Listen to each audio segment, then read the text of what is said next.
This week, our art historian Sarah Kane is actually on a well-deserved vacation, so we have Maureen Murphy, who is going to stand in for her. We're going to talk about today is actually a very interesting artist. He's probably in some respects better known as a children's book illustrator. So essentially, the historical context is after World War II. A lot of art, new interesting art in the U.S. was actually being developed largely for the advertising industry, for magazines and children's picture books that really blossomed post-World War II. And our artist today is Eric Carle. If any of you have had children, you've probably read A Hungry Caterpillar to your children. And so his stories are really dynamic, and his art is very colorful, as you can see from some of our backgrounds. So why don't we go ahead and Maureen, can you talk to us a little bit about Eric?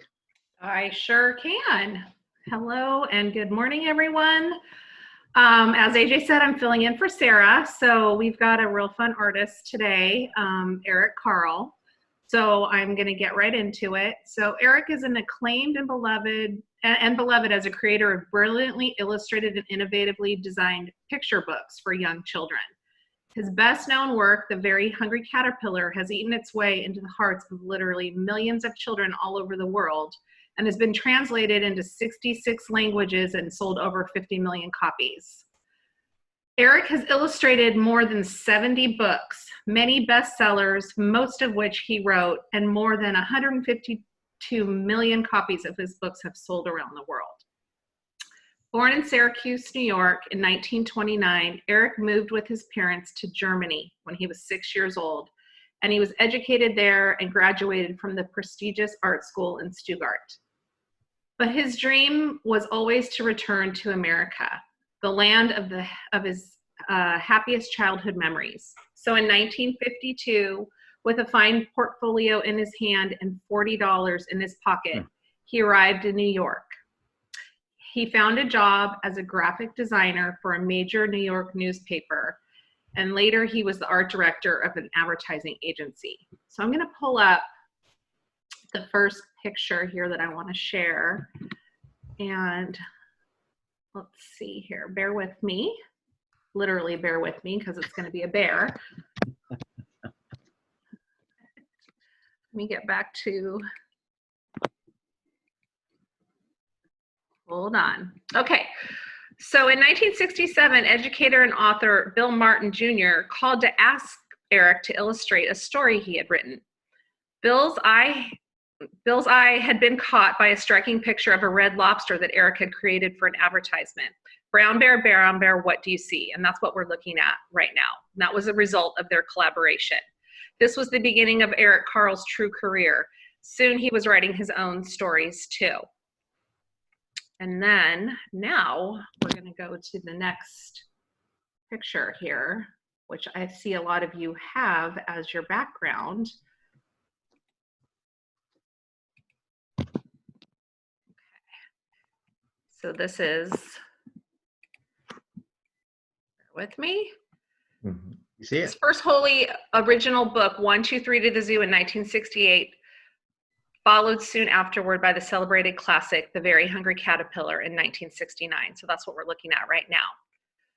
Eric Carle's art is distinctive and instantly recognizable. His artwork is created in a collage technique using hand-painted papers, which he cuts and layers to form bright and cheerful images.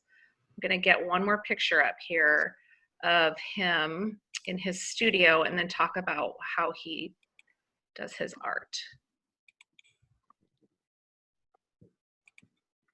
Okay. So how he creates his art. First, he draws the image, then using store-bought tissue paper in 40 colors, cuts out the shapes needed for the illustration, and then glues on the tissue paper shape, sometimes many layers, to create the right shade. After several years, Carle realized that store-bought colored tissue paper fades, so he purchased white tissue paper and paints his own colors and textures using acrylic paints. Rubber cement also causes tissue paper to deteriorate. He uses wallpaper paste. Many of his books have an added dimension. Die-cut pages, twinkling lights as in the very lonely firefly, even the lifelike sound of a cricket's song as in the very quiet cricket, giving them a playful quality, a book you can play with and a toy you can read, creating a new genre, the book toy or the toy book. The secret of Eric Carle's books appeal lies in his intuitive understanding of and respect for children, who sense in him instinctively someone who shares their most cherished thoughts and emotions.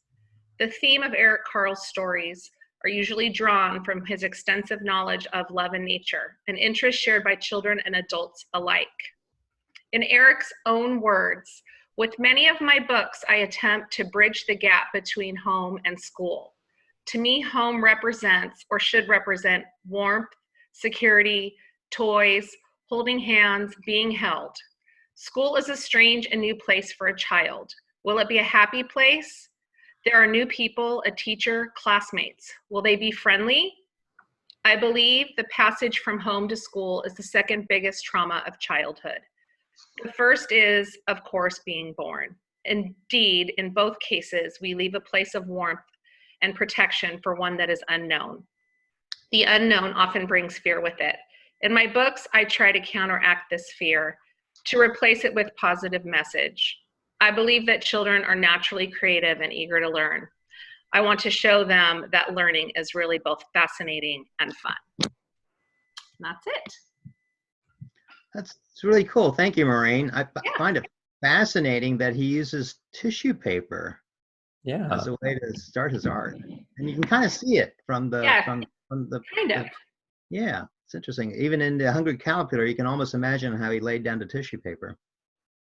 Yeah, he's really interesting. He's done a lot. I mean, I remember reading his book as a child, that the Hungry Caterpillar, and my nephews have it, and I'm sure a lot of us on the Zoom here have read it in the past. Well, maybe there'll be an uptick in sales of the book right after this is called. Maybe. We'll see. Well, I hope everyone enjoyed that. Yeah, we did. Thank you. I see. Yeah, can you spotlight Ian's give me one title? Yeah, that's a really interesting. Is that an Eric Carle illustration, Ian Van Son? Yep, I'm trying to get to him, DJ. Yeah, you have to find him. Yeah, it looked like it was. I just was Googled the name, and I this is one of the ones that came up, so I just recognized it from a book I read as a child. So interesting. About the corduroy bear. So yeah, it was interesting. I'd never heard of him before, but when I Googled his name, recognized a few of the pictures that came up, including this one. Huh, the corduroy bear. Huh. I hadn't heard of that children's story.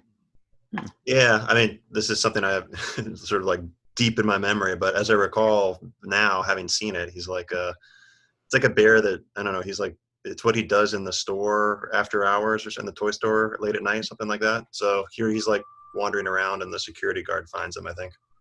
That's cute. That's nice.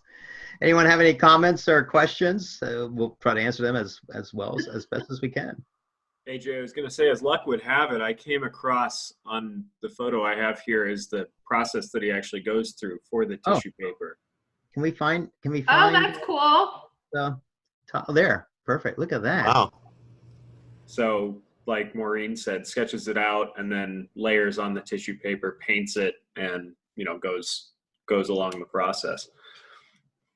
Thanks for sharing that, Paul. That's awesome.